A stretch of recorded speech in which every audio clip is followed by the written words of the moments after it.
nuestra madre Rusia. Vámonos a Rusia porque hoy nos toca hablar de la Revolución Rusa, que yo les prometí. Bien, vamos a hablar de la Revolución Rusa. ¿Qué pasó acá? Ya esta es la otra de las revoluciones. Ya hemos hablado de la Revolución Mexicana. Ahora hablaremos de la Revolución Rusa. Ya estamos a punto de terminar el año. Nos queda de aquí el periodo entre guerras y la Segunda Guerra Mundial. Con eso terminamos este año. Chicos, en Rusia, escúchenme por favor, atención. Esta clase no va a demorar mucho, pero sí quiero pedirles algunas cosas importantes. Rusia es un país que es gobernado por un emperador. El emperador se le llama zar. Entonces, acuérdate, cuando digo zar, zar significa emperador. El emperador de Rusia, cuando ocurren los eventos de la Revolución Rusa, se llama el zar Nicolás II, como lo pueden ver aquí en la pantalla. El zar Nicolás II era el que gobernaba Rusia cuando ocurrió la revolución. Ahora, hay un problema en Rusia. En Rusia hay un grave problema ahí en Rusia. ¿Cuál es el problema? Que en Rusia es un país feudal, recontra atrasado. O sea, es enorme, pero lo que tiene de grande lo tiene de atrasado. Ya, lo tiene de atrasado. El segundo problema, chicos, en Rusia es que solo hay dos clases sociales. No hay ni tres ni cuatro, hay dos. O eres pobre, un campesino pobre que paga impuestos y todo, o eres rico. No hay clase media, no hay burguesía, no hay nada. O eres rico o eres pobre. Entonces tenemos una gran diferencia de personas. Tenemos los aristócratas ricos que gobiernan el país, la nobleza, y tenemos los campesinos pobres que mueren de hambre cada año. O sea, hay un gran problema ahí. ¿Cómo se genera ese problema? Porque los gobiernos de los zares rusos, los zares, los emperadores rusos, nunca han hecho nada para salir de esa situación. ¿Ya? Entonces, la Rusia zarista, la Rusia de los zares, se encontraba compuesta por una numerosa población que hablaban en idiomas distintos. A su cabeza estaba el zar, quien además de poseer el poder político y militar, también era el jefe de la Iglesia Ortodoxa de Rusia, ¿no? ¿Cuándo comienza? ¿Dónde vemos ya los inicios de la futura revolución rusa? El gobierno ruso es un gobierno inepto, es un país muy atrasado, demasiado atrasado, y esto los va a llevar, ¿se acuerdan que vimos la era Meiji? Cuando hicimos Japón, ¿se acuerdan que hemos visto la era Meiji? Que significó la modernización de Japón.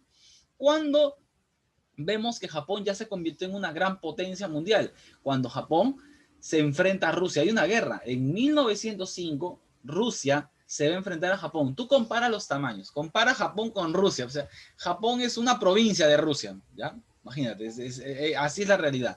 Y Japón, siendo tan pequeñito, le da una paliza a Rusia en la guerra ruso-japonesa, demostrándole a Rusia que Rusia estaba atrasadísima. Para que Japón le haya ganado de esa manera tan sencilla, es que Rusia no tenía un poder militar y estaba muy atrasada. Entonces, ahí ya vemos un grave problema, ¿no? La ineptitud del gobierno zarista llevó a Rusia a una guerra con Japón, la cual terminó en una humillante derrota. Esto llevó a un levantamiento y a muchas huelgas generales en toda Rusia durante 1905, y el zar, para callar las revueltas, mandó a la policía, mandó a los militares a asesinar a los que protestaban. O sea, se reprimió mucho con violencia a los que protestaban en contra, o sea, por esto, ¿no? Por esta derrota tan humillante en la guerra ruso-japonesa. Además, la economía rusa estaba basada en la agricultura, es un país feudal, y la minería, donde millones de campesinos trabajaban ganando un sueldo miserable, ¿no? Gente miserable, gente pobre, mientras sus jefes nobles se enriquecían.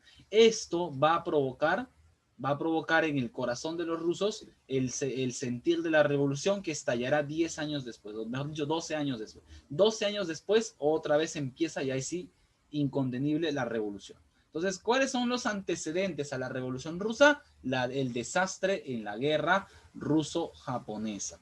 ¿Ya? Ese es el antecedente inmediato. ¿Cómo era la Rusia zarista? ¿Cómo era la Rusia de los zares? Un régimen casi feudal, semifeudal, y una monarquía absoluta. El emperador, el zar, tenía el poder absoluto de todos. Tenemos una aristocracia latifundista, o sea, los ricos son los que tienen más tierras, como señores feudales, el campesinado es muy pobre, muy miserable, la burguesía casi no existe, y hay un proletariado emergente, trabajadores de las fábricas.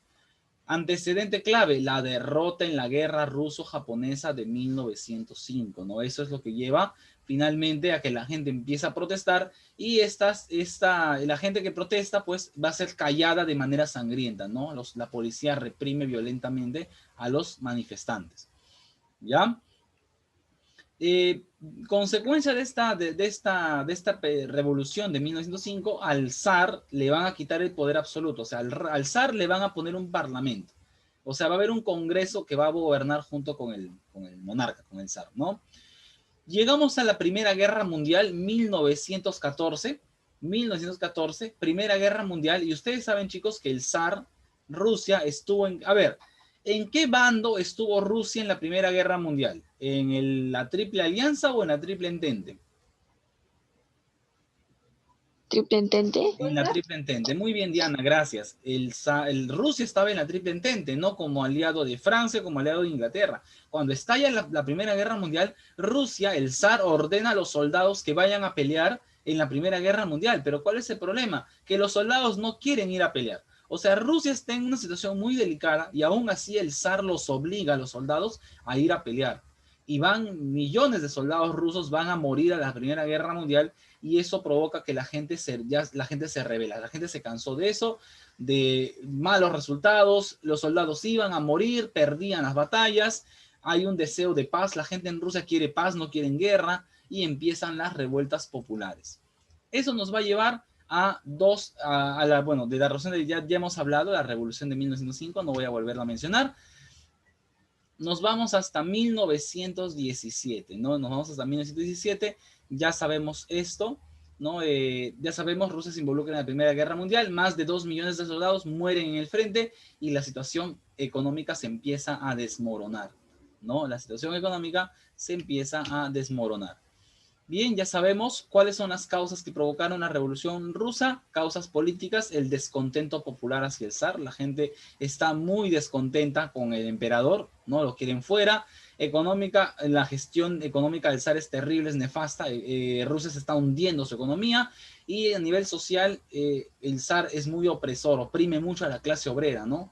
No hay derechos, no hay derechos, no hay derecho a la huelga, a la protesta, no hay sueldos dignos, no hay derecho al trabajo, o sea, no hay nada. Todo eso presiona a la gente a rebelarse. Muy bien, acá tenemos, chicos, este es acá, por favor, no se vayan a perder. No se vayan a perder. En la revolución rusa ocurrió en 1917.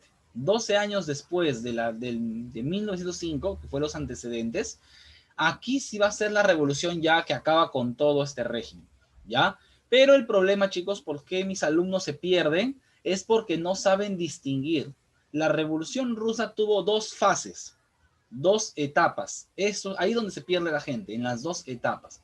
Las dos etapas de la revolución rusa se llaman la revolución de febrero y la revolución de octubre, ¿ya? O sea, la revolución rusa que ocurrió en 1917 tuvo dos etapas, la revolución de febrero y la revolución de octubre. ¿Por qué dos etapas? ¿Por qué dos etapas? Vamos a ver por qué. Revolución de febrero. Primero empezó como una manifestación, o sea, la gente salió a las calles a protestar ante la escasez de alimentos y luego los obreros se amotinaron. El zar, para controlar a los protestantes, a los rebeldes, ¿qué hizo? Mandó al ejército, a los soldados a contenerlos. Pero ¿qué pasó? Que los soldados se rebelaron. Imagínate, la única arma que le servía al zar para contener a los rebeldes era el ejército, pero cuando el ejército le da la espalda al zar, el zar se queda solo. El zar sabe que si ya los soldados le han dado la espalda, no tiene nada que hacer ahí. No tiene absolutamente nada que hacer, así que lo único que le queda al zar es renunciar, porque ya no cuenta con los militares para mantenerse en el poder, ¿no? Se organiza un soviet de diputados, de obreros y de los soldados, ¿no? Y el emperador es obligado a abdicar. El emperador tiene que renunciar a su corona, ¿no? Renuncia a su corona y comienza la República Rusa, ¿no? La República Rusa, ¿no? El zar deja la corona y se va con su familia a vivir en una mansión por allá por los Montes Urales y deja el trono. ¿Por qué? Por la presión, o sea, el zar está presionado, no tiene quien lo apoye ya, ha perdido total credibilidad, hasta los mismos soldados le han dado la espalda. Esto ocurrió en el mes de febrero, por eso se le llama la Revolución de Febrero, ¿no? ¿Quién fue el artífice? ¿Quién fue el que manejó todo esto? ¿Quién fue el que manejó la Revolución de Febrero? Un señor, ya un líder político ruso llamado Alexander Kerensky. Acuérdate, Alexander Kerensky. Alexander Kerensky, este líder político, va a asumir el mando de la nueva República Rusa. Cuando el emperador se va, el gobierno se le entrega a este señor llamado Alexander Kerensky. Alexander Kerensky era líder de un grupo que se hacían llamar los mencheviques, ¿ya? Los mencheviques, o también le llamaban los blancos, ¿ya? Los blancos, porque vestían de ese color, ¿ya? Entonces empieza un gobierno provisional controlado por algunos partidos políticos moderados, y aquí tenemos algunos intelectuales en el poder, ¿no? Acá tenemos al quien va a gobernar de facto, Alexander Kerensky, ¿no? El que organizó toda esa situación de la Revolución de Febrero. Kerensky va a ser apoyado por los mencheviques, ¿no? Su partido político, los mencheviques, o los llamados blancos, acuérdate de los blancos, ¿ya? Ellos convocan una asamblea constituyente y también continúan con la guerra. Acá tenemos un gran problema. Aquí tenemos un gran problema. En primer lugar, Kerensky, cuando Kerensky asume el poder, la gente en Rusia, la gente estuvo contenta, chicos, estuvo contenta. Pasó lo mismo que cuando, ¿se acuerdan que se fue Porfirio Díaz de México y empezó a gobernar Francisco Madero? Y la gente toda contenta, ¿no? Por fin se fue el dictador, ahora sí, ya bien, ya tenemos un nuevo presidente, él va a hacer reformas, él nos va a dar lo que pedimos, ¿verdad? Eso pasó. Chicos, díganme, ¿por qué razón cayó el gobierno de Madero en México y finalmente lo asesinan a Madero? ¿Qué fue lo que hizo mal Madero o lo que no hizo? A ver, dígame. Hemos visto Revolución Mexicana. ¿Qué fue lo que pasó con el gobierno de Madero a las semanas de que empezó a gobernar?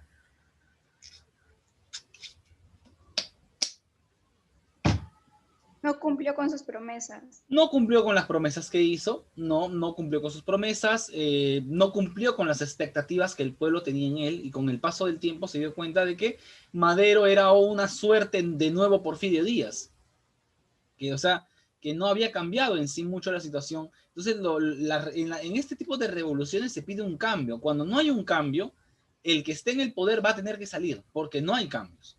¿Me entienden? Eso quiero que quede claro, no hay cambios. Entonces, cuando Kerensky entra al gobierno, Kerensky comienza todo bien, dice sí, que vamos a dar libertad de prensa, libertad de expresión, que todos los perseguidos políticos regresen a Rusia, porque el zar votaba de Rusia a todos los que estaban en contra del zar, los expulsaba de Rusia, ¿ya? Entonces Kerensky dice, no, que regresen todos, esto va a ser una nueva época de paz, una nueva época de que Rusia va a crecer. Entonces empieza a hacer muchas promesas, ¿ya? Ojo que aquí Kerensky cavó su propia tumba, ¿ya? ¿Por qué? Porque cuando Kerensky dice que regresen todos los que habían sido expulsados por el zar, ¿saben quién regresa? Regresa un señor llamado Vladimir Ilich Ulyanov, pero tú lo vas a conocer con el nombre de Lenin. Y Lenin es un revolucionario, pero bien revolucionario ruso, que luego terminará derrocando a Kerensky. No, ya vamos a hablar ahorita de Lenin, ¿ya? Pero la cuestión es que Lenin y otros deportados regresan a Rusia luego de esta ley, ¿no? Pero con el paso de los meses nos vamos a dar cuenta de que Kerensky en realidad no está cambiando nada. La crisis económica sigue, ¿ya? En segundo lugar, la gente en Rusia ya quiere salirse de la Primera Guerra Mundial, pero Kerensky sigue mandando soldados a la Primera Guerra Mundial. Entonces, ¿en dónde quedamos? O sea, supuestamente al zar lo han sacado porque la gente estaba en contra de la guerra, y este tipo sigue con la guerra, o sea, no la acaba. Entonces, otra de las razones por la cual, con el paso de los meses, el gobierno de Kerensky empezó a caer en picado, perdió popularidad, la gente ya no le creía lo que decía, y Kerensky se volvió cada vez más cerrado. Empezó a usar a la policía para perseguir al pueblo, a todos los que lo criticaban, o sea, prácticamente volvió a repetir lo mismo que hizo el zar, ¿ya? Volvió a repetir lo mismo que hizo el zar. Para ese tiempo en el cual Kerensky se transformó en de héroe a villano, ¿ya? Se han formado los soviets. Acuérdense, por favor, esta palabrita, soviets. Los soviets, escúchenme, por favor, los soviets son asambleas en las cuales se reúnen las tres grandes fuerzas económicas de Rusia. Se reúnen los obreros, los campesinos y los soldados. No, los obreros, los campesinos y los soldados se reúnen, y a esa reunión de esos tres personajes se le llama soviets. En el foro del día de hoy yo les voy a preguntar qué eran los soviets y ustedes me ponen, profesor, eran asambleas en las cuales se reunían obreros, soldados y campesinos de antigua Rusia. Eso me pones así nada más, sencillito. Bien, consejo de campesinos obreros, y luego se unen los soldados, ¿no? Y es justamente esas asambleas populares llamadas soviets donde empieza a surgir la figura de este líder político llamado Lenin. Lenin empieza a hablar, ¿no? Él tenía unas posturas muy radicales. Lenin empieza a atacar duramente al gobierno de Kerensky, ¿no? Y Lenin dice que el poder lo deben tener los soviets. O sea, que los soviets, que el pueblo, que los soldados, campesinos, obreros, ellos deben tener el poder y no el poder lo debe tener Kerensky, ¿no? Entonces, de esa manera Lenin se gana el apoyo popular y él va a organizar una nueva revolución que derroque a este gobierno de Kerensky que no ha hecho absolutamente nada supuestamente en estos meses. ¿Cuándo ocurre ese golpe, esa revolución? En el mes de octubre, por eso se le llama la Revolución de Octubre. En la Revolución de Octubre, aquí hay un golpe de Estado en el cual los bolcheviques, ¿se acuerdan? A ver, esos términos son un poquito complejos, pero yo confío en su capacidad. Los que apoyaban a Kerensky eran el partido de los mencheviques. A ver, chicos, yo les dije que los mencheviques también son llamados, ¿de qué color? A ver, ¿con qué color se los reconoce a los mencheviques? Los blancos. Los blancos, ¿no? Acuérdense, ¿por qué les dije el color? Porque el partido político de Lenin, ya los bolcheviques, vestían de rojo, son los rojos. Entonces acá hay una lucha entre dos partidos. Los blancos, que son los mencheviques moderados de Kerensky, contra los rojos radicales de Lenin. Por eso es que hasta el día de hoy, ustedes han visto ahorita que están habiendo estas protestas, ¿no? Que la gente sale, se enfrenta a la policía, y no se ha escuchado por ahí que la gente dice, ah, mira esos rojos, ¿cómo? ¿Por qué dicen rojos? O sea, ¿por qué a la gente que protesta, que se rebela, le dicen rojos? Porque eso viene desde la época de la Revolución Rusa. ¿Por qué? Porque el partido de Lenin, los bolcheviques eran así, bien radicales, salían a luchar y vestían de rojo, ¿no? Entonces de ahí viene la asociación del color rojo con los revolucionarios radicales. Entonces me entienden eso, ¿no? Entonces aquí Lenin va a dar un golpe de Estado. La gente lo adora a Lenin, lo quieren a Lenin. Él se ha ganado el apoyo de los soviets. Kerensky ha perdido muchísima credibilidad y la gente apoya este golpe de Estado en octubre, que es la Revolución de Octubre, en la cual Lenin y los bolcheviques sacan del poder a Kerensky, ¿no? ¿Cuál es? Entonces, obviamente, Lenin empieza a gobernar Rusia, ¿no? La gente lo apoya, los soviets lo apoyan. ¿Y cuáles son las? Lenin sí va a tomar medidas. ¿Cuáles son las primeras medidas que toma Lenin cuando entra al poder? Primero, paz con Alemania. O sea, Rusia se sale de la Primera Guerra Mundial, lo que la gente pedía. O sea, la gente dice, no está, ¿para qué seguir mandando a morir a nuestros soldados? Entonces, Lenin dice, ¿saben qué, muchachos? Yo me retiro. Se sale de la Primera Guerra Mundial y firma un tratado de paz con Alemania, el tratado Brest-Litovsk. Firma un tratado de paz con Alemania y chao, chao, me voy de la guerra a arreglar mis problemas. Entonces, Rusia se retira de la guerra. Reforma agraria, también la reforma agraria. Lenin apoya a los campesinos y le va a entregar sus tierras. O sea, Lenin le quita las tierras a los grandes hacendados, a los ricos, y se las reparte al campesinado, a los pobres, ¿no? Reforma agraria. Se paga la deuda externa y se empieza una autogestión obrera. Se rechaza a la burguesía, ¿no? Entonces, con Lenin ya empieza una nueva Rusia, una Rusia con reformas, una Rusia que va hacia adelante, ¿no?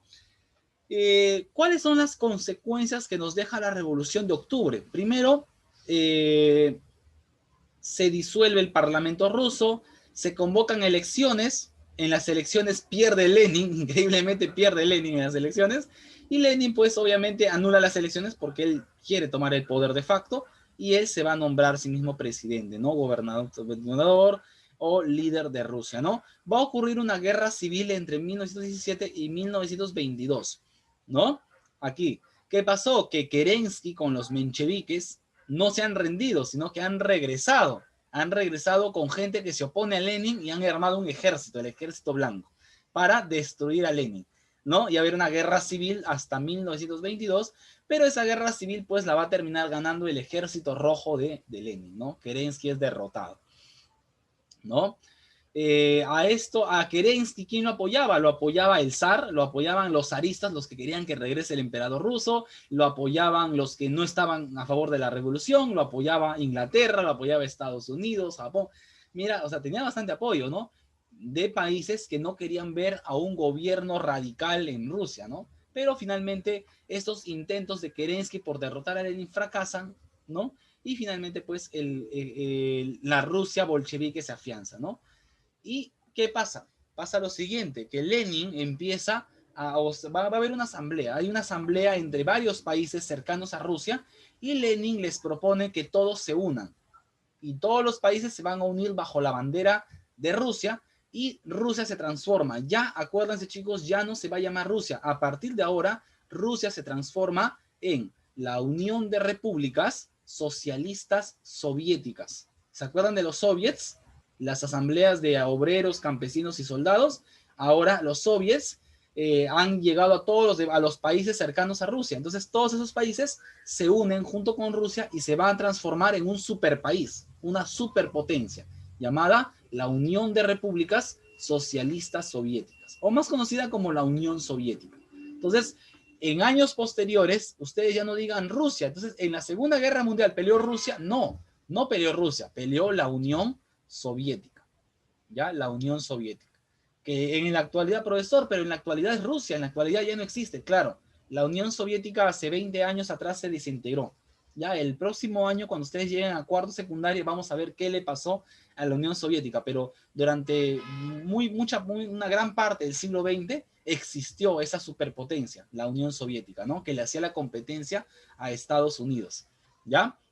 Entonces, ¿cuál es la consecuencia más importante de la Revolución Rusa? El nacimiento de la Unión Soviética, ¿no? Que es una unión de Rusia con muchos países que se aliaron con él, como Bielorrusia, Ucrania, Polonia, un montón de países se aliaron con Rusia formando la Unión Soviética, ¿ya? ¿Por qué se llama Unión de Repúblicas Socialistas Soviéticas? Porque este país implementó un nuevo plan económico. ¿Se acuerdan, chicos, que nosotros hablamos del socialismo? Socialismo utópico y socialismo científico. ¿Qué decía el socialismo? Que todos debían tener lo mismo y que la sociedad debía ser justa y que todos debemos vivir tranquilos y felices para siempre, ¿verdad? Ese era el socialismo utópico. Luego apareció Carlos Marx y Marx con Engels proponen no, que debe haber una lucha de clases, que el proletariado debe tomar el poder, ¿no? Que el comunismo debe gobernar los países, todo eso. ¿Se acuerdan de lo que proponía Marx? Ya. Lenin es un gran lector de Marx. O sea, Lenin está muy bien, Lenin cree que las ideas de Marx son correctas. Entonces, cuando Lenin llega al poder en Rusia, Lenin va a aplicar el proyecto de Marx a Rusia. Por eso se llama Unión de Repúblicas Socialistas, porque Marx era socialista. Socialistas soviéticas. Así nace, chicos, la Unión Soviética. ¿Alguien tiene alguna duda, alguna pregunta sobre estas dos revoluciones, la Revolución de Febrero y la Revolución de Octubre? ¿Ha quedado claro esto, por favor? Porque si no, de ahí se van a perder. Hablen ahora, por favor, chicos. Digan, profesor, no he entendido. Hablen ahora. ¿Les ha quedado claro esto? Las dos revoluciones, febrero y octubre. Bueno, voy a avanzar entonces. ¿Ya? Entonces, acá ya sabemos, a ver, luego del triunfo de los bolcheviques, ¿no? Ya sabemos, se crea la Unión de Repúblicas Socialistas Soviéticas, ¿no? Se gobierna bajo el ideal comunista de Marx y se implanta un modelo económico conocido como NEP, ¿no? Un modelo económico de autogestión que buscaba sacar al país de la grave crisis económica. ¿Cuál es el pensamiento de Lenin? Ideología marxismo, ¿no? Lenin cree en la revolución, ¿no? La revolución del proletariado. Ya, la revolución del proletariado. La revolución debe ser dirigida por el Partido Comunista, ¿no? Y el Estado debe ser controlado por un partido único que es el Partido Comunista, ¿no? Para que establezca una democracia proletaria o una dictadura del proletariado. Resultado, se crea el régimen soviético o la Unión Soviética. Y eso nos va a llevar a la creación de la Tercera Internacional. Hoy día van a investigar en su tarea qué fue la Tercera Internacional.